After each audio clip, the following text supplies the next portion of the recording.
Hello, everybody, and welcome back to the Ghoul Guides Association, a very special meeting of spooky people where we, the Ghoul Guides, talk about the intersections between the Gothic, history, and pop culture. I'm Lauren. And I'm Mary. And as mentioned at the top there, we are the Ghoul Guides. And this is our show. This is our thing. This is what we do. We talk about spooky stuff. We're in a bit of a weird mood because we just made the mistake of talking about blood tests and needles before we started the introduction. We would make terrible vampires. Yeah, we would. But we have an interesting show today, so maybe that energy will carry us through. Maybe that will be good for us because we are doing part 3 of our Witching Hour series. And today I am going to be talking about witchcraft in North America in the, I want to say 18th century. Let me check my dates. No, it's 17th century because it's 1600s. You know what? I still get that confused. Yeah, it's hard. Numbers are hard. This is why we do it. Yeah, it's true. I've been in this field for 12 years now, and I'm like, shit. If it's 1700s, what century is it? And I panic every time. Yeah, but yes, it's the 17th century. So before we dive in, Mary Gowan, love of my life, how are you?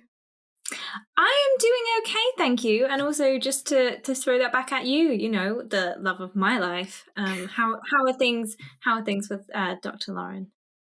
Dr. Lauren is okay. Dr. Lauren got a full-time job finally. Woo! But also took on a lot of work, including a chapter for you. So I have been doing that fun early career researcher thing where you work way more hours than you should because you don't plan your time well. But that's fine. I'm okay with that.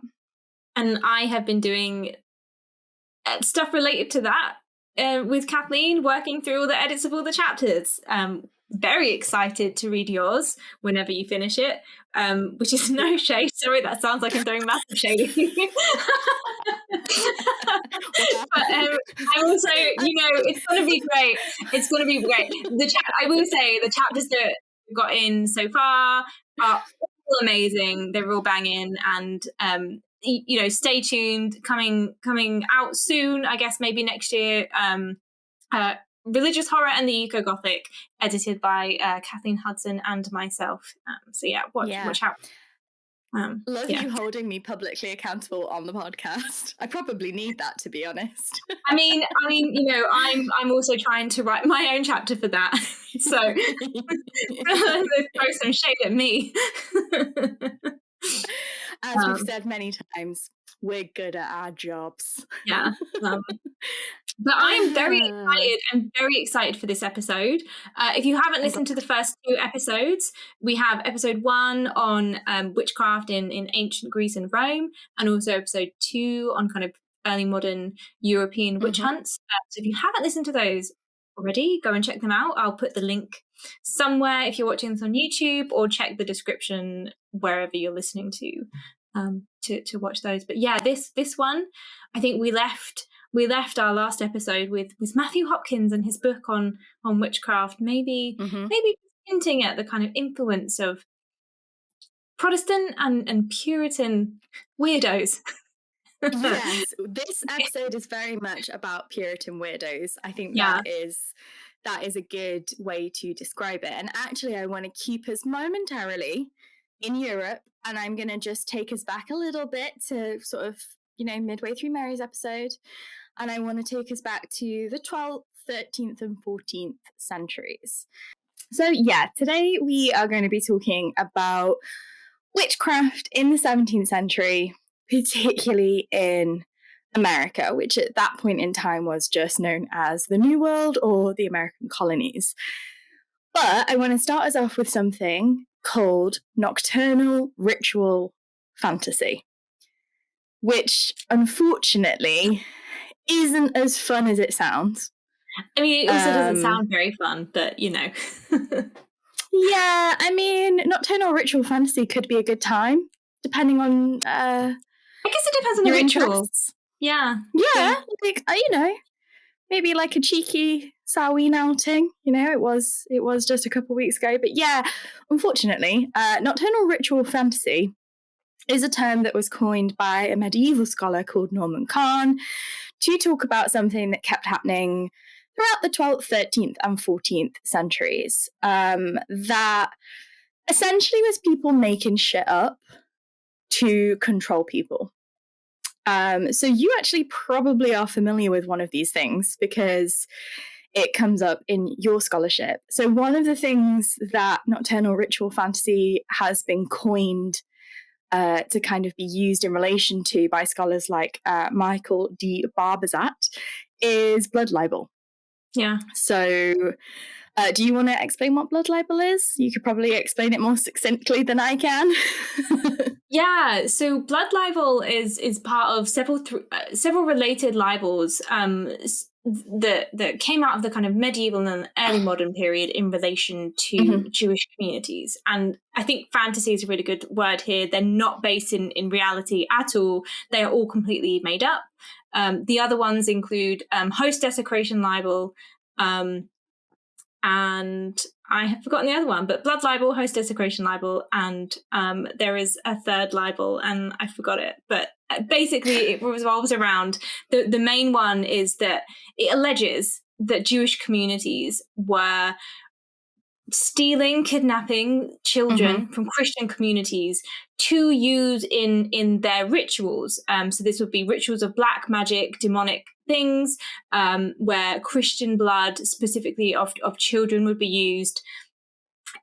As part of these rituals, they'd often also be used as part of, baking into like matzah bread. There's also some weird things, and host desecration libel is really similar to that in that it alleges that Jewish communities were stealing the host wafer, so the wafer that's used in communion and the Eucharist, which if you remember and you think about the idea of transubstantiation, it literally becomes the flesh of the Christian Messiah. So this specific libel would allege that the host would be stolen and similarly used in black magic rituals.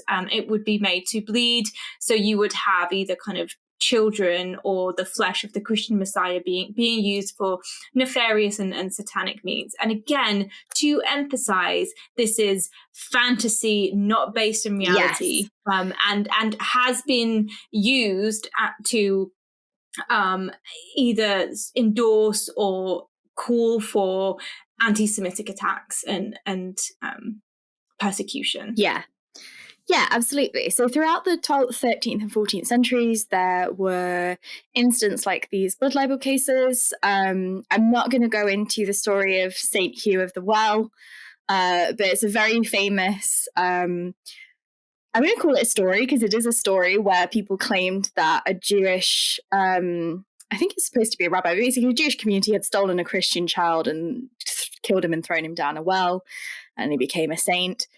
Hugh of Lincoln, if anyone wants to look that up. And I think he was canonized, but not officially. So it's one of those kind of unofficial canonizations that happens in the early modern period. So he is known as Saint Hugh, but it's also not an official canonized saint.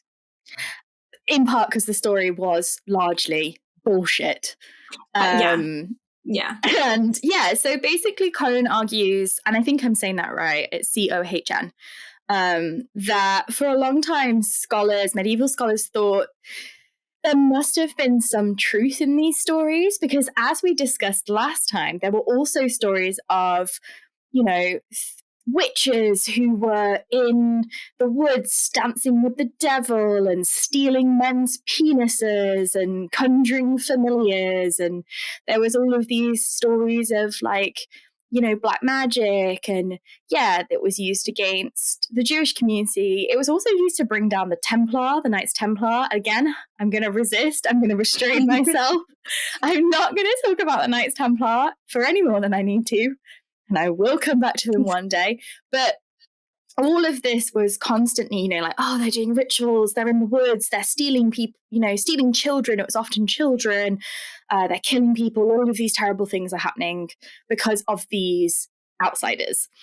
And previously, historians thought there must have been some shred of truth to this, that something happened, and that is where the stories came from. And Cohn has basically said, no, that's not the case. What happened was, throughout this middle medieval period, particularly religious heads of societies, when we need some way to exert socio-political, economic, and religious control over people.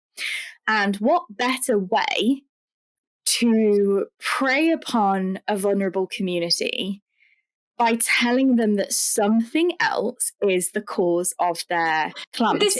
This is. I mean, we can look at the case of Hugh is a really good one. What probably happened is that he fell down a well, or he went out and injured himself and died. He existed, he died, and there was a family that lost a child, and that's very sad.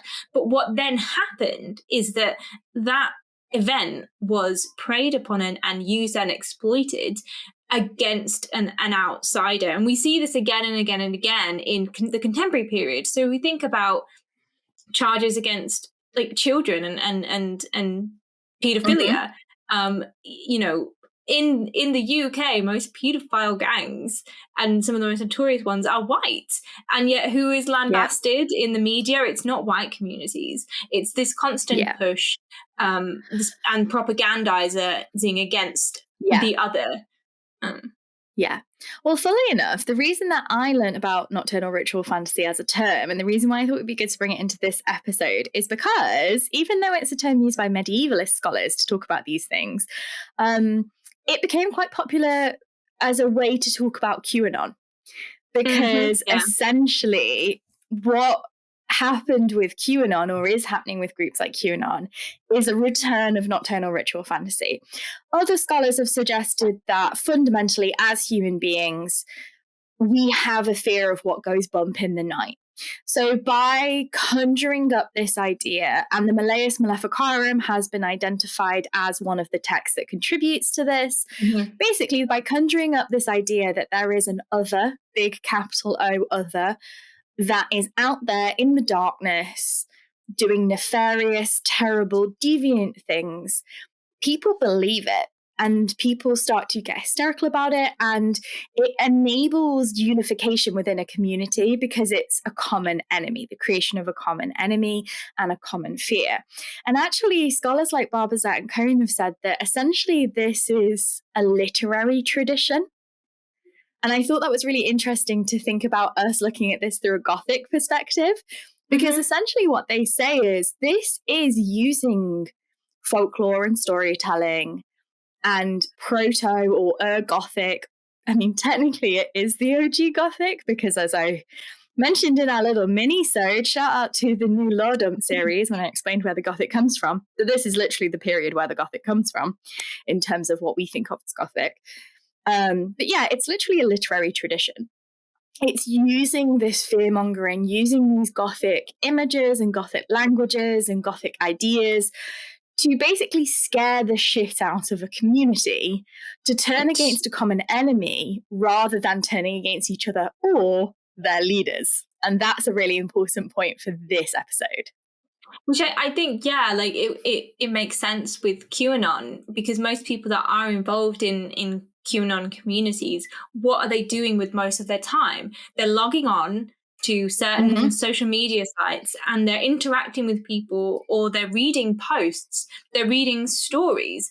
And quite a lot of QAnon is just a kind of 21st century version of the blood libel anyway. Be careful of certain communities because they're going to harm your child. It's why QAnon and other related groups have been behind the push to get certain books out of school libraries, because we need to be careful about, queer communities and trans communities propagandizing our children, where the children is the danger. Whereas again, if you look at statistically, where are children most likely to be harmed? It is actually in the family and in religious settings, you know, and by those kinds of individuals, not from tools and not from books. But yeah, like I think the fact that it is based in things that are written down, and the importance of the internet in spreading these things. If you go back to Hugh, this was spread by books, and people reading those books and then sharing those stories. But you fast forward to now, and it's like creepypasta online or QAnon. Exactly, it's basically the same thing happening again. And two other medievalist scholars, M.G. Pegg and R.A. Moore, have basically like backed this up and said, it's an intentional construction. And Moore calls it the intentional construction of a persecuting society. And that basically there's a lot of power in creating a persecuting society. That you invent a baddie who goes bump in the night, and you use them to keep control through fear and through unity, because there is a special type of unity that forms when you think you're facing a deviant threat. And that basically this, throughout the medieval period, you saw this repeated trend of using heresy and deviance. And of course, you mentioned that like they were slandering Jewish communities by saying they were doing black magic. They also said the same thing about witches and witchcraft, and it basically came out of nowhere. Same thing happened with the Templars, supposed holy knights of God. No, they're doing deviant homosexual acts in the woods, and they're committing all of these terrible crimes, and they're heretics, and they think they're above God. This was all used to arrest people who challenged the status quo, challenged order, and challenged the power of generally these religious bodies that were controlling these communities. Because we're at a period of time where the law, the church, the financial power, those things are all kind of one and the same, to overgeneralize some. But we're talking about witches.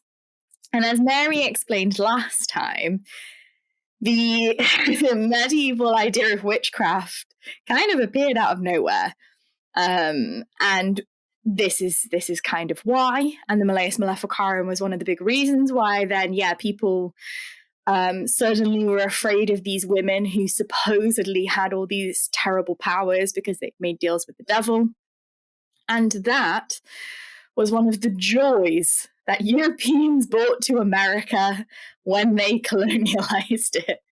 And I mean, you said earlier that like we're going to be talking about America, is it was the New World or the American colonies, but obviously that's just how it was known to Europeans. Obviously the lands pre-existed the creation of America or the New World and any colonizing force from Europe. And I think that it is important to kind of think about this in that kind of colonial lens, in that really what good has the British Empire done in buy my book. Not colonizing America, which led to horrific genocides that are to some extent still ongoing, and the kind of desecration of sacred lands and the the harm to indigenous communities, and also then through witch narratives and nocturnal ritual fantasy persecution narratives, then doubly the kind of persecution of its own colonial communities. Absolutely. And of course, who were the people being persecuted by these? Generally the people that didn't choose to actively be part of that colonial community. But we'll get to that in a moment. So we're talking mostly the mid to late 1600s. So not the earliest days of the colony, but the earlier days of the Puritan colony. So by this point, Britain has, been through a lovely civil war. There's been some beheading, some regicide. We've had a Commonwealth. It worked, it didn't work. Pardon? Regicide? What's that? Sounds exciting. Sounds exciting. It is exciting. So there's a lot of, even though Britain at this point, yes, still a Protestant country, particularly when the Restoration happens, a lot of people go, ooh, and they leave England for the Americas because it was seen as being a Puritan haven. And I'm saying haven with an A, not heaven with an EA.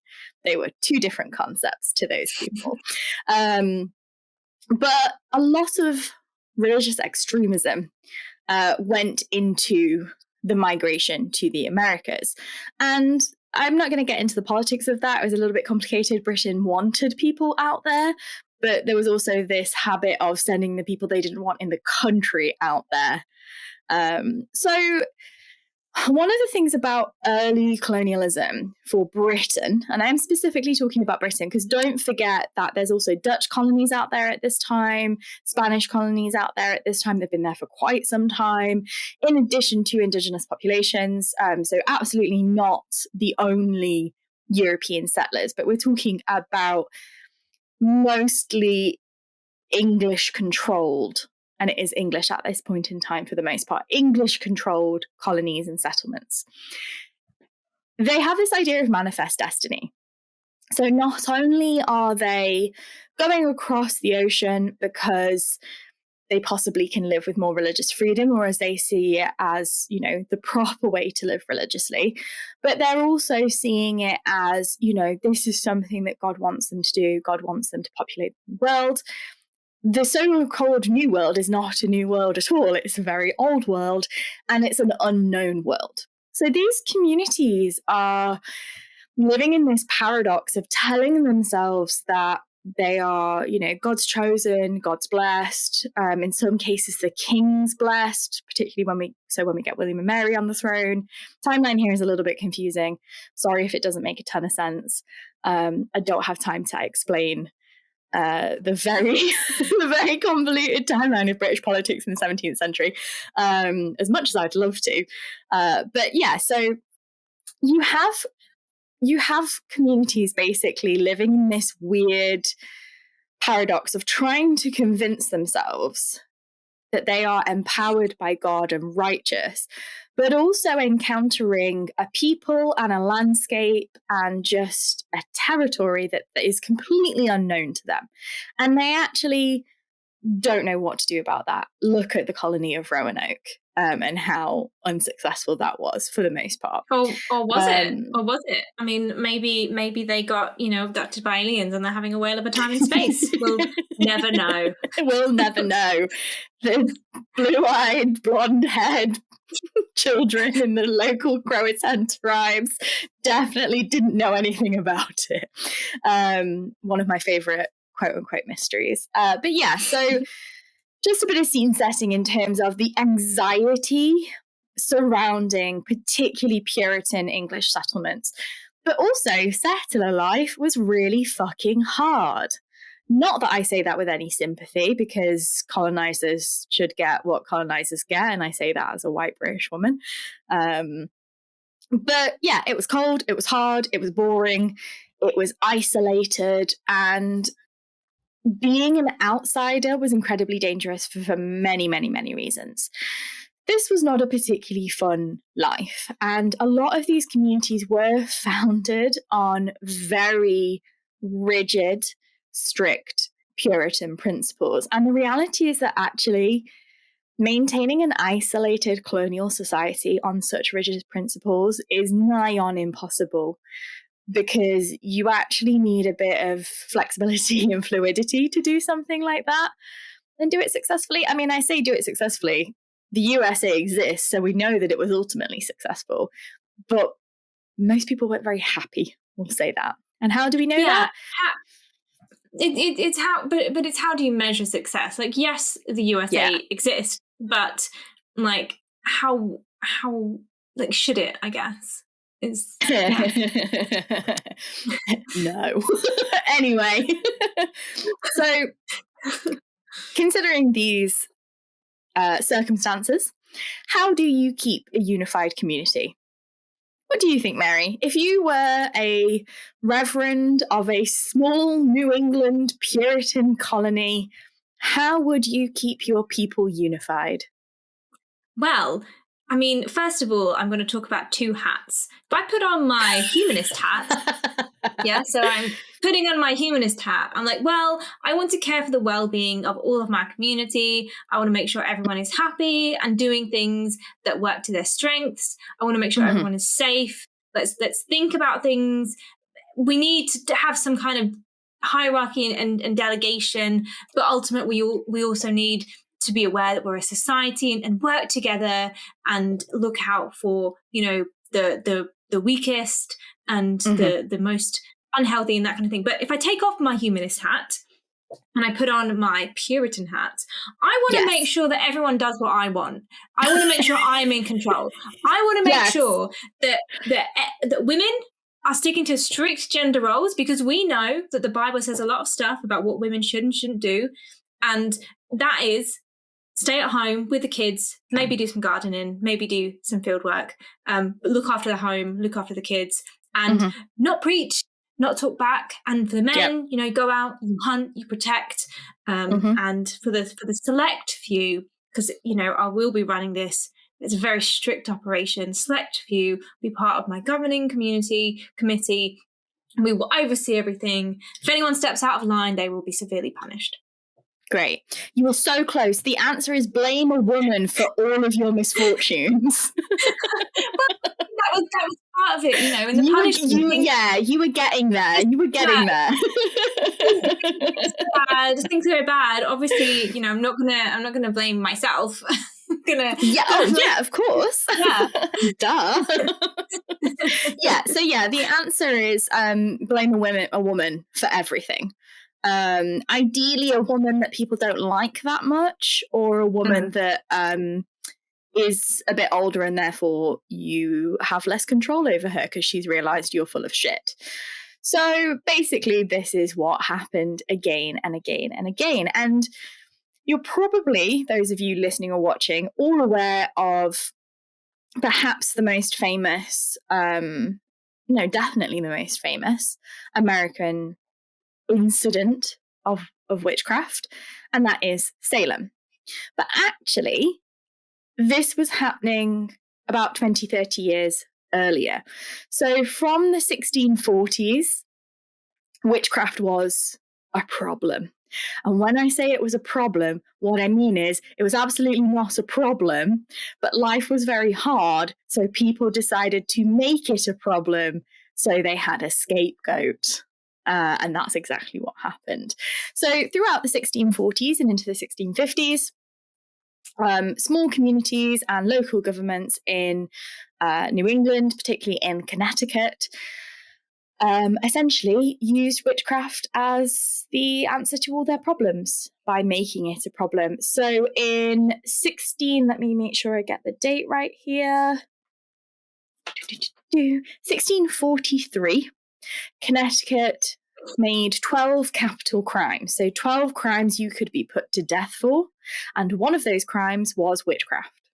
So one of the first, capital crimes. So this is when the colonies are establishing themselves as lawful bodies, not just groups of, trackers, hunters, military billets, explorers, by actual settler colonies. One of the first things that they put into law is kill witches. And I also want to introduce something that actually might be relevant here, and that is, I'm going to butcher this pronunciation, but the pareidolia effect, which is basically the human instinct to seek patterns in things. And I think here it's really useful because, you move to a new place to colonize, and you're not familiar with things. So you don't know the farming kind of schedule and routine. You don't know what the soil is like. You don't know what kinds of things will grow and what doesn't grow, when to plant things. You don't know. Yeah. You might not even have explored further to know what kind of wildlife and animals there are. So if things go wrong, and if there's a pattern of things going wrong, It's witches. But yeah, the pareidolia effect basically means, and again, I am butchering that pronunciation, but it means that people, and again, this links back to your idea of the nocturnal ritual fantasy thing. People like this to is why it works. Notice a pattern and then construct a narrative. So my crops have failed year and again, or our hunting isn't going well, or the weather's not as good, or all these kinds of things. Mm-hmm. If you see a pattern of things going bad, you then need, like you say, a scapegoat to help construct this fantasy. Mm-hmm.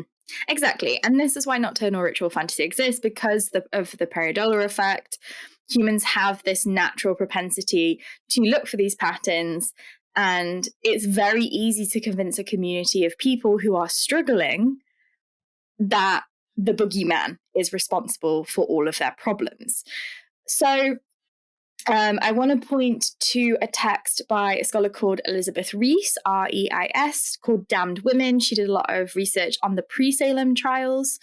And basically, we have this ongoing issue of women in particular, though men, again, as with Salem, and I'll get to this, but men were also accused and executed, but largely women who were known for being outspoken, being outsiders, often women who actually maybe their crops weren't failing, or they were like, they maybe knew a bit about herbalism, so they weren't getting ill. It was often women who were challenging the narrative, if not the authority. So in 1647, Alice Young was hung as a witch, the first recorded, I think, in the US. And there's not a lot around why she was accused of witchcraft, but the most common idea is that she was basically blamed for an epidemic. So an epidemic happened in a nearby community, and for some reason, probably because she looked at somebody the wrong way, or she said, you're a dickhead and your family's going to suffer for this. And funnily enough, in settler communities, things happen a lot like that. But yeah, she was hung as a witch. The following year, a woman called Mary. That's also a really good example of the pareidolia or gosh, I can never know how to say the name. I'm sorry, but it's a really great example of that, because if you say to someone, "Oh, I hope you drop dead," and then the next day they do, you're gonna think, "Oh my gosh, that was me," and it probably isn't. It probably isn't. Like 99%, it's not you. But like if you have a woman in a community like this and she says something mean, "Oh, I hope you drop dead and your crops fail," and then if that happens, you're going to be like, "Oh my gosh, obviously she's a witch." Yeah, exactly. Yeah, so the following year, in 1648, another woman called Mary Johnson was hung for being a witch, and she was actually the first recorded confession of witchcraft in America. Do you want to guess what preceded her confession to witchcraft? Was it lots and lots of torture? Yes, well done. Points to Mary going. Wow. It was detainment and torture. Yeah, that was a total guess. For years.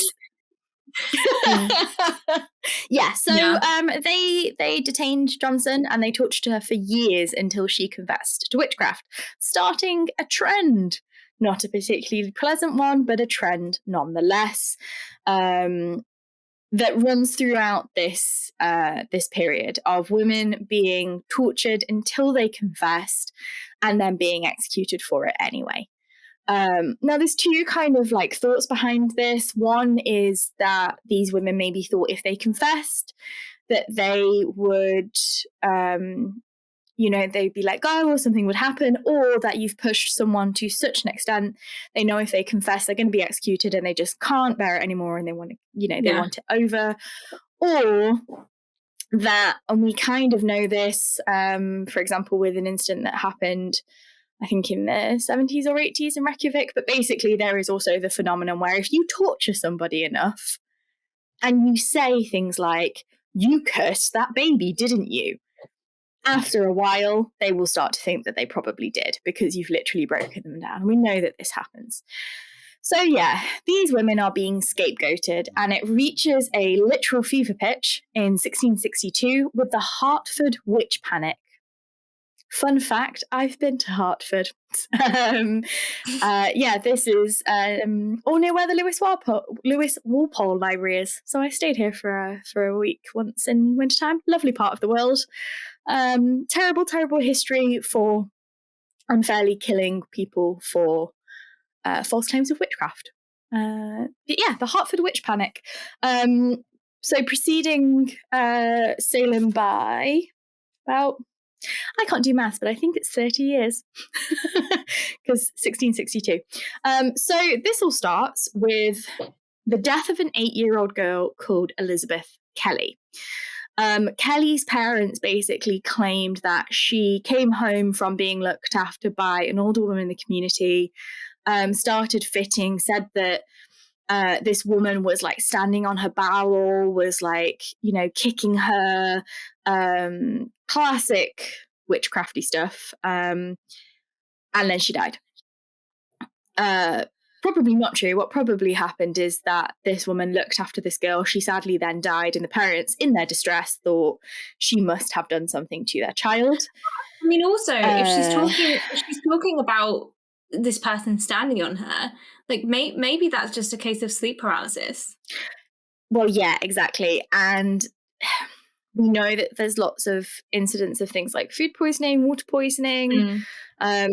We'll talk about that a little bit later when we do get to Salem. But yeah, Elizabeth Kelly, 8 years old, obviously very sad that an 8-year-old girl has died. But her parents said that she had been bewitched by another woman in the community. And around the same time, another girl, very pious girl by all accounts, called Anne Cole, a bit older, I think she was in her teens or even early 20s, also starts having fits and claiming that she has been bewitched. So these two girls basically start this witch panic, either intentionally or unintentionally. Suddenly, this whole community in Hertford starts claiming absolutely bizarre batshit stuff.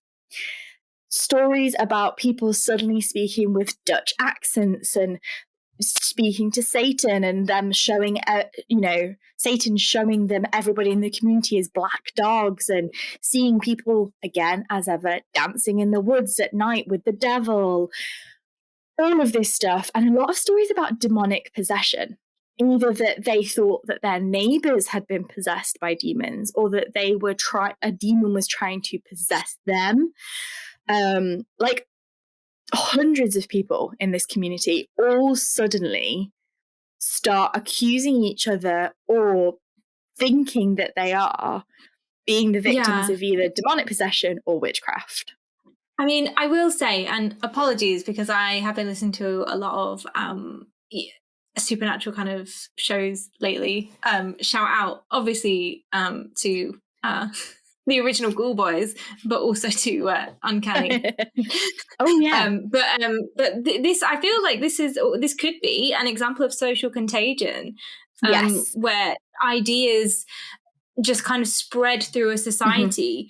Or a group, and you hear someone talking about, oh, I think our neighbor up the street is possessed. They've been doing X, Y, and Z, and then before you know it, you're hearing that kind of stuff. Yep. Or other people are saying that about you, and it spreads like a kind of traditional virus, but it's more about ideas or stories, which again, what you're talking about. There's often a thing with this, and obviously this kind of links back to our Choreomania episode. There is these strange phenomenons with human beings in particularly isolated or fanatical groups, and a lot of these groups are fanatical, I would say, because they are based around an incredibly prescriptive and restrictive form of religion, where it is kind of like that. Yeah, social contagion, mass hysteria, but also there's an element of you don't want to be the person to be accused. So sometimes what happens is people will, whether or not they actually believe it or if they convince themselves of it, will, accuse before you become the accused can be a bit of a form of self-preservation. So this was huge. Like, it was a genuine witch panic. 12 people were accused. 4 people were executed. A man and a woman. They were a married couple. The wife was tortured so intensely that she not only confessed but implicated her husband. She confessed. He didn't. He maintained his innocence. It's unclear. I couldn't work out. So they were both, I think, executed, but I think they tried to duck them. They tried to do the swim test with them. So they definitely had a horrendous experience. And 2 other women were also executed. It's kind of sad when we think about our modern desensitization that 4 people being executed doesn't sound like a lot. If you think about the size of this community, for 4 people to be executed over witchcraft, like that is, Well, I think that it is still quite horrible to kind of think about, because these are small communities. I think we're used to kind of global, big international or national communities, but if you think about like small communities, they might have a couple of hundred, maybe a couple of thousand people in them, and to have 4 people killed out of that is one of those ones, a situation where everyone does probably know everyone. It's not just that four unknown people have died, but it's 4 people that you might know of, if not know very well. So I think it is still quite, and I think also what I've been thinking about as we've been doing this, especially those last 2 episodes, is just how horrible humans can be in terms of the methods of torture and killing and persecution. Some of I haven't gone into detail because I thought, you know what, we don't need to know. Not in a we shouldn't bear witness, we should bear witness, but what I really wanted to make sure was that this episode focused on how people have used and abused people's fears and isolation to make them turn on their neighbors, rather than the horrible things that they did to them as consequence, if that makes sense. And I think both sides are equally horrific. So it's not like I don't want to gloss over the horrible physicality of what these people were put through, both in torture and execution, because I think it is really important to remember that this is an atrocity, but also I think, out of respect and also in terms of what we're talking about, I think it's really important to not be distracted by the physical horror and to remember why this happened. Because as much as I joke and laugh, like, as we kind of pointed to earlier when we were talking about Nocturnal Ritual Fantasy and QAnon, this isn't something that's gone away. This still ruins people's lives and causes them physical, emotional, and mental pain. People have died because of Nocturnal Ritual Fantasy in the 2020s. Like, this hasn't stopped. But this was a bit of a turning point. Unfortunately, not as much as it should have been. But after the Hartford Witch Panic of 1662, great band name, by the way, Hartford Witch Panic, colonial governor John Winthrop Jr., not entirely sure if he was a like a state-appointed governor or not. Again, was trying not to let my British nationalism scholarship brain go too wild and be like, who was in charge at this point in time? I was like, it's not important for the story. So basically the colonial governor was like, this was probably bad. Why did all these people accuse each other of things? Because, I've been asking myself this question so much doing the research for this episode. Like, would I have thought people were witches? I always think this about spiritualism. I'm always like, would I have been a skeptic in 1897? And I'd like to think yes, but I don't know because it's hard to say. But I do always think this. But he was like, a bit weird that all of a sudden all these people turned on each other. And he started to question why the witch panic had happened and why the trials had happened. One of the things that he did, up until this point, witchcraft, a capital crime you could be executed for, you only needed one witness. I mean, it doesn't shock me, even now in some religious communities or even just in kind of secular courts, the the things that are needed for things like rape trials or for excommunication trials. Like, So you only needed one witness, and he was like, maybe two. Maybe at least two witnesses needed for a witchcraft trial. I think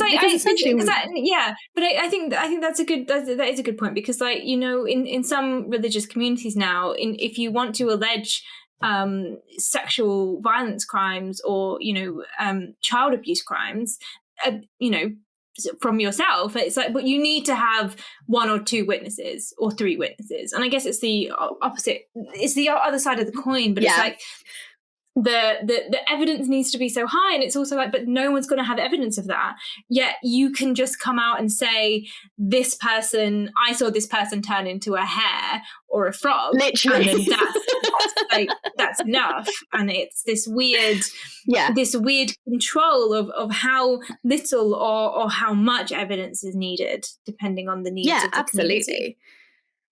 So he was like, one woman can't just walk in and be like, goody, next door but one, she's a fucking bitch and I saw her dancing with the devil. You had to also get your other neighbor to back you up. But yeah, so very you know, very mean girls. Like, imagine a witch version of Mean Girls. That would be horrific. Goody Proctor is a fugly slut. So yeah, you've got these forced confessions, and unfortunately, the forced confessions really muddied the waters, because we know that a lot of this is falsification coming from centuries of falsification.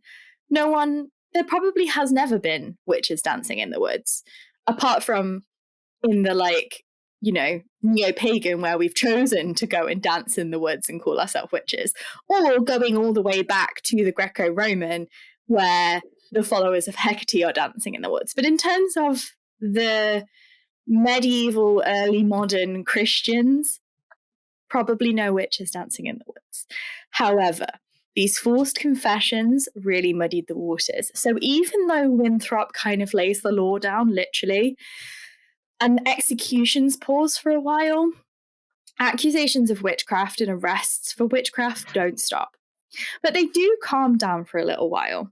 And this is when we move away from Hartford. And this is the point in the notes where I realised that this is the same Hartford I'd been to, and got excited and wrote, oh my God, I've been there.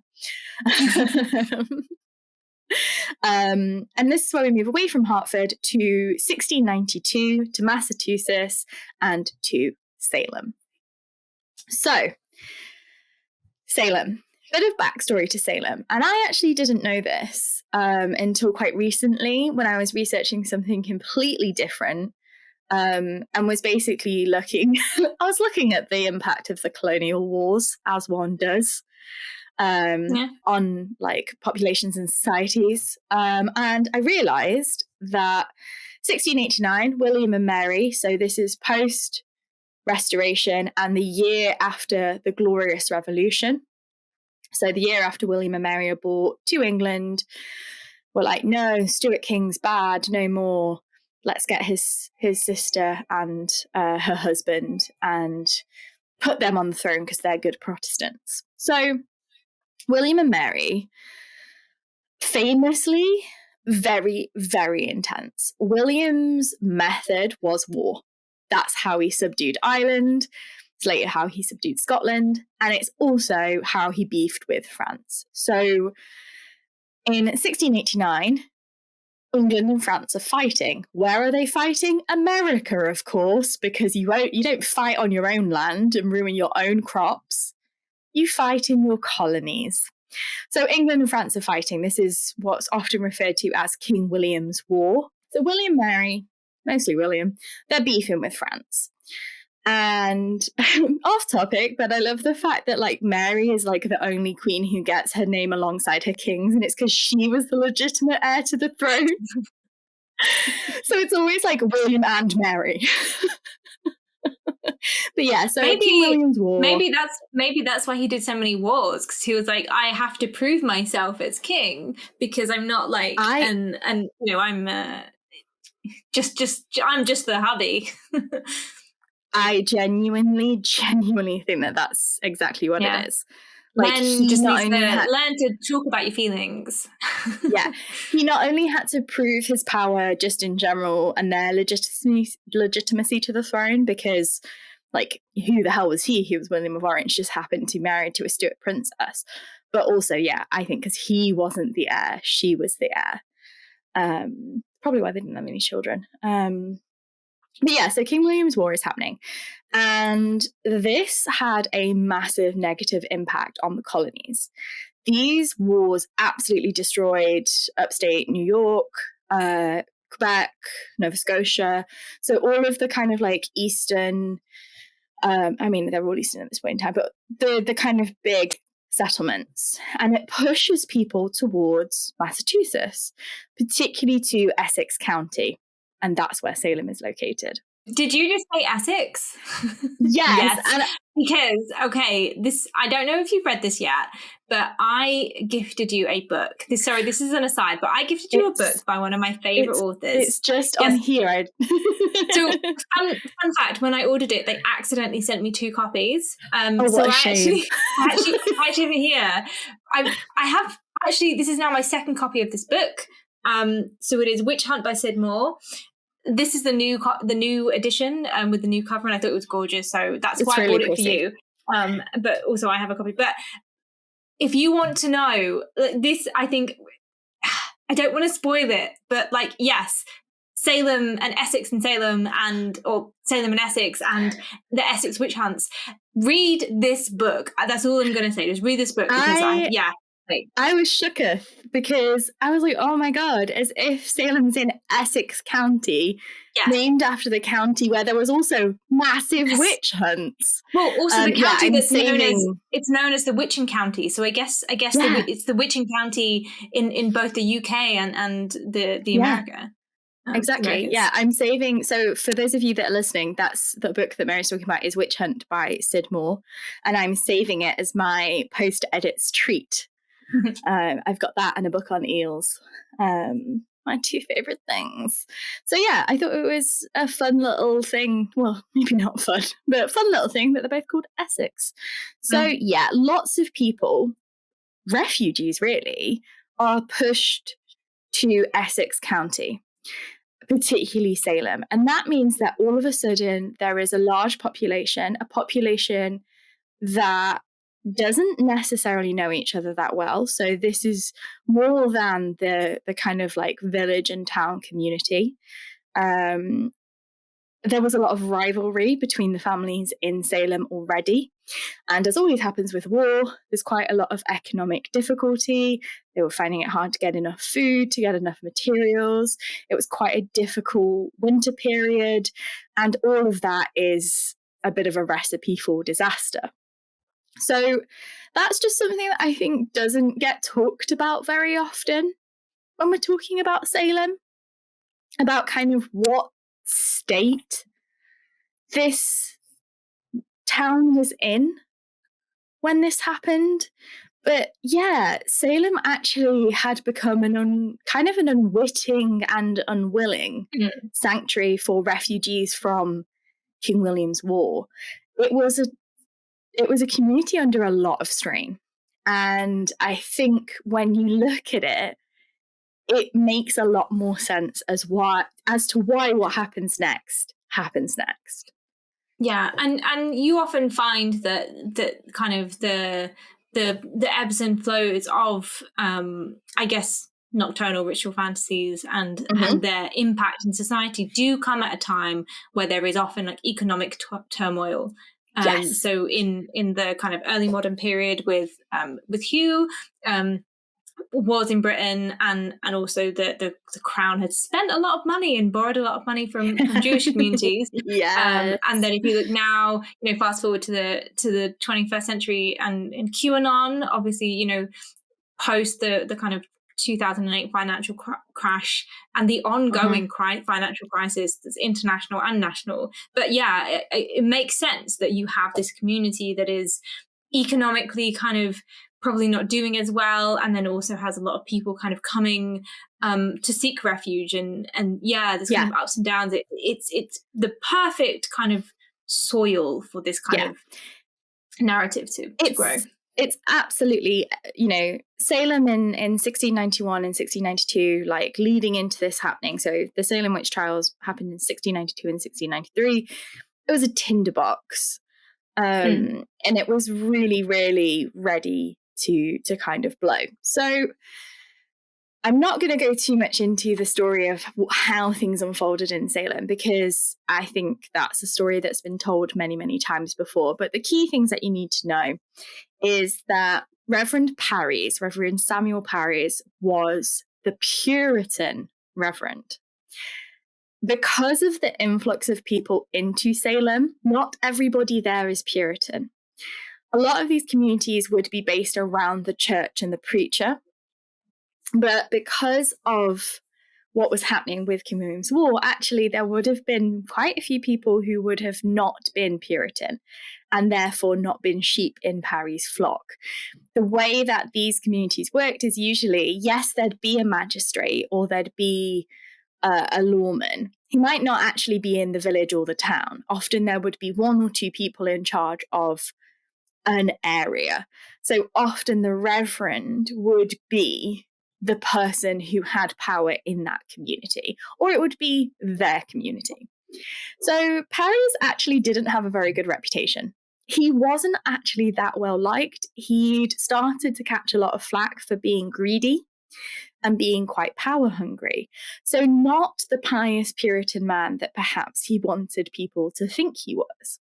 So what happens essentially is that Reverend Parry's daughter, Elizabeth, who was 9, and his niece, Abigail Williams, who was 11, start acting up. They start fitting, they start seemingly having visions, they start claiming they're being bewitched and poked and pinched, and it starts to spread to a friend of theirs, 12-year-old Anne Putnam, who also joins in. They accuse 3 women initially of being the perpetrators, the people who have bewitched them. One of those people is Tituba. Tituba was a Caribbean slave who was the household slave. So literally the woman who was being forced to work for this family and care for these girls. She wasn't educated. Most accounts suggest she wasn't particularly treated very well by Parries. She was one of the people that was, the girls claimed to be bewitching them. They claimed to have seen her with the devil. The other 2 were Sarah Good, who was a homeless woman. She was a beggar. I suspect either displaced by the war or a widow. And Sarah Osborne, who was also an older woman, and she lived in poverty. So we have a Black woman who is enslaved, a homeless woman who was relying on handouts and begging, and an older woman who lived on the edge of the society in basically abject poverty. Yeah. So basically what you're saying is you have these 2 and then 3 girls who are probably messing around, pranking around, and they convince themselves, maybe, dare each other or messing around, and they probably think it's funny, or I'm just gonna, ruin these people's lives. Mm-hmm. They probably don't think that they're gonna ruin their lives, but it's that whole kind of, I think often when children get together, things like escalate. Absolutely. I've been pinched. No, I've been pinched. I've been poked. Like, I've been poked 3 times, and it escalates and escalates and escalates, and then something. Yeah. Not always, and but sometimes the important thing to note here is that Reverend Parries didn't go, come on, girls, stop being silly. He went to the community and said, somebody is targeting my girls, my daughter and my niece.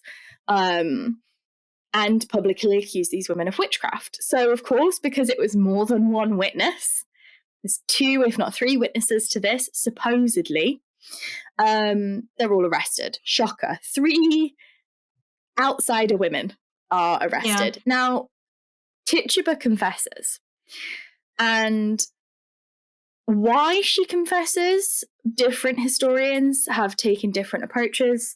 I'm not going to talk about it right now because I want to talk about the possibilities of why this happens at the end. But Tituba we are fairly certain was probably either tortured or mistreated after her arrest, potentially didn't actually write the confession because there's no proof that she could read or write. So potentially was just, had her forced illiteracy abused. But she supposedly confesses. She says that she has signed the Devil's Book, and when she signed the Devil's Book, she saw other names in it, and that this was a concentrated, planned attack on the Puritan community by the devil and his witches. And it basically sparks an epidemic. It gets worse from there. 200 people are accused over the months that the witch trials took place. It's a lot of people, even in a community that suddenly had an influx of population. A lot of these communities were 100 people max. Salem, there's a village and then a town, and it kind of like grows. But like this isn't a community of thousands of people. It's almost like it's basically like half the people in this town are being accused of witchcraft, if not more. And in the end, 20 people were executed, mostly women, but also some men. One person, a man who refused to stand trial, who basically defended the women in his family from the accusations of witchcraft, was killed by the very medieval method. And again, I said I didn't want to go into it, but I just want to point out that he wasn't hung because he refused to stand trial. They boarded him, which is where you basically put someone on a hard service, you put a wooden plank or board or door on them, and then you put stones on them until they confess. And he didn't, he refused, and they basically crushed him to death. That is a medieval torture method in what's meant to be the period of enlightenment. We're in the 1690s now. So I just want to highlight that in particular as how extreme this got and how far this went. Now, what would cause 200 people to be accused, and so many people, mostly young women, to think that they were being bewitched? One of the things that has been brought up many times is mass hysteria. That for whatever reason it started, it spread, the social contagion took hold, same as the dancing plagues, and the paranoia and the fear, they're living in a very hard situation anyway. It's only a short hop, skip, and a jump to think that you are being bewitched. Yeah. The other possibility... No, I was just going to say, like, we've talked about this before, but also, like, if your worldview, like, if your upbringing includes a discussion of witches and the supernatural, and especially in these Puritan communities where you wouldn't just have the Bible, although, again, the Bible that includes the passage, thou shalt not suffer a witch to live, but also other texts like Matthew Hopkins' book or other books on witchcraft that are talking to you about the threat of witches, what they can do, and what damage can be done to you, then that will also fuel the paranoia and fears. Yeah, and the other thing that I want to point out is at this point, like, apart from like Quaker communities, most of these Puritan groups are fire and brimstone. Like, you must live the purest life possible, otherwise you are going to burn in the eternal fires of damnation. Yeah. Which, if you think about the ages of some of these girls, like, all the adults involved, like, if you've been raised with this idea of, hell and the devil and evil, and, you've basically been scared shitless into living this pure life, and you don't really have much choice and agency, particularly the women and the children involved. They haven't chosen necessarily to go and live in this community.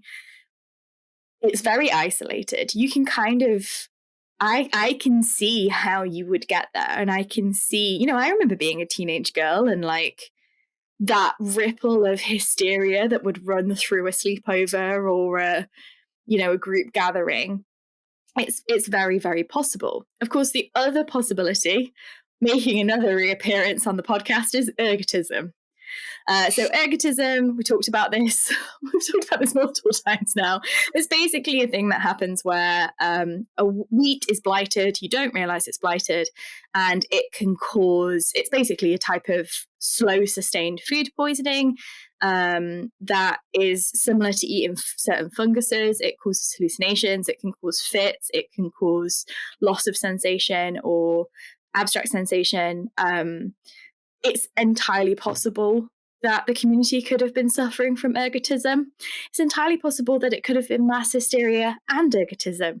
It's entirely possible, I think, that it could have been those two things, but what it could have been is Reverend Samuel Parry's, not a particularly well-liked man, wondering about how to maintain his greed in power, influencing his young 8-year-old daughter and his niece so that he could avoid those accusations of greed, take back control of his community, get rid of his detractors, get rid of the strains of society, use witchcraft and the other to take the heat off of himself, give his community a, common enemy once again, and basically control people. Of course, we'll never know. Probably that, though. I mean, yeah, it is probably that. And like whether or not he encouraged his girls initially, I guess, is up for debate. But like if your daughters are saying that someone is bewitching them and then they accuse these people, then that's a clear, I'm just going to, again, you can see how these things do start in some kind of thing that actually did happen, but then it's exploited. And narratives of things that probably definitely didn't happen are then introduced. This is the thing. Like, one of the first people that's accused is Tituba, a woman who has been living, not by choice, in this household, basically been abused by him all these years. It's not out of the realm of possibility that he either influenced her, threatened her, forced her, convinced her, lied to her, manipulated her, faked the confession. There's so many possibilities of why Tituba supposedly confessed, or why she's the person that gets, I mean, there's many reasons as to why she was probably the first person to be accused. But yeah, I think it's when you think about the situation preceding what happened at Salem and who Samuel Parry's was as a human being, i.e. a piece of shit, obviously it doesn't fully explain how it exploded, but actually, again, like, this place is basically like a wildfire waiting to happen, and this incident is, just the spark that sets it off. So that's what happened with Salem. Years later, and actually not that long after, only sort of like 5-10 years later, the judge who proceeded over it, Samuel Sewell, basically admitted guilt. And all the way through this, people were trying to stop it. There was a father and son, lawmakers who would turn up and be like, you can't use spiritual evidence in court. This is bullshit. They even would turn up and be like, here's a bill that says you've got to stop. And they were just like, fuck you, we don't care, we're going to hang a witch. This was like I know it was literally a witch hunt, but it was a witch hunt. Nothing was stopping this. Like, I think that it is interesting, isn't it? Like, laws are only useful and good up until they're not. And if people have the power to just ignore them, then it doesn't necessarily mean that the laws are wrong. But I think we do have to think about, what we, the legal system is not a be and end all in and of itself. No.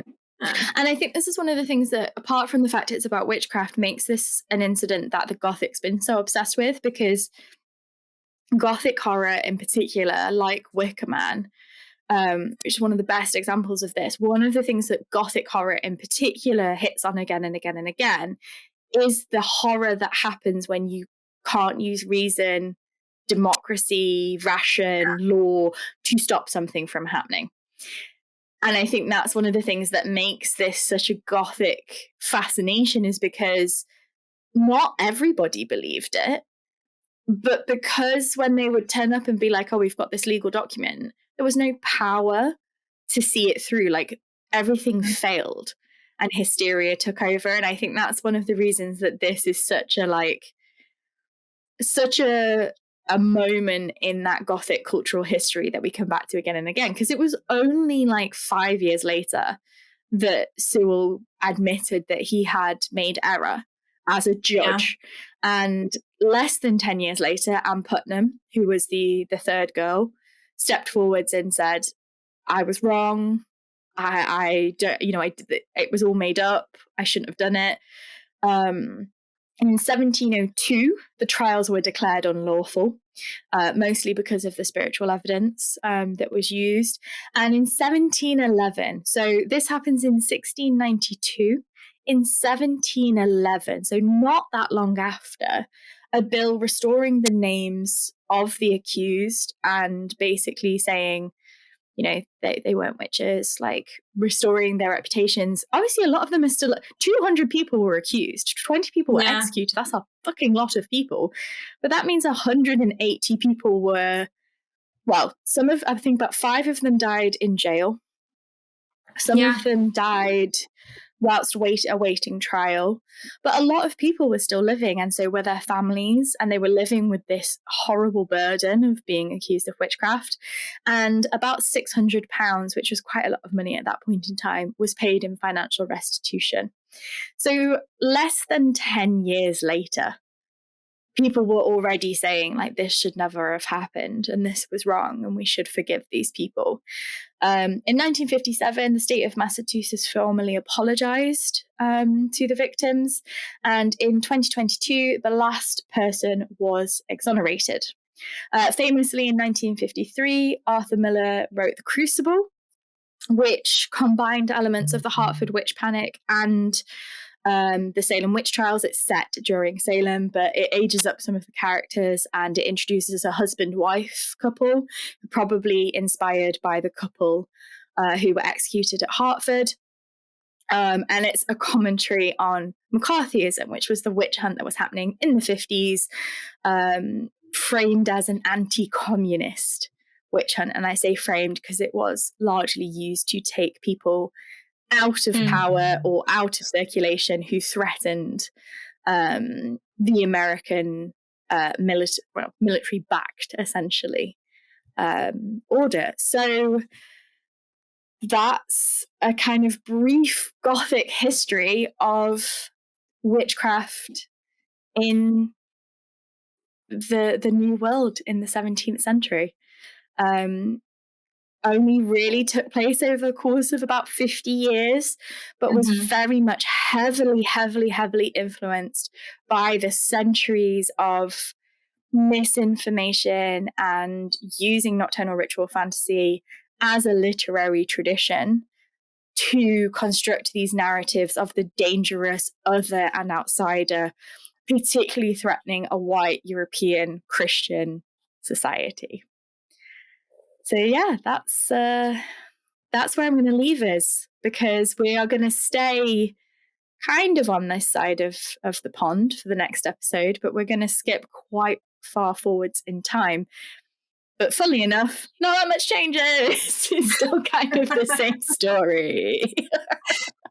Yeah, well, as you can probably tell from the amount of times that we jump from the early modern period to the 16th, 17th and 18th centuries, and then to the 21st century, talking about what is essentially the same story, just packaged slightly differently, and about outsiders. It's not much changes, but fascinating episode. And thank you, Lauren. This was really, really interesting. Thank you. You're welcome. This was a fun one to research, even if I did have to stop myself from getting carried away down some tangents. I would just like to point out that I did not go off on one about the Templars. If you would like Lauren to do an episode on the Knights Templar, then please get in touch with us. Comment, send us a Ouija message. Send your familiar to talk to my familiar. And let me know that you want me to talk about the Knights Templar, because I really want to talk about the Knights Templar. I literally said in my notes, do not talk about the Knights Templar. But yeah, we hope you've enjoyed this. Again, if you have enjoyed this, comment or give us a like, or tell a friend. That's always really handy and helpful. And if there's anything that you want us to talk about or explore in future episodes, again, get in touch.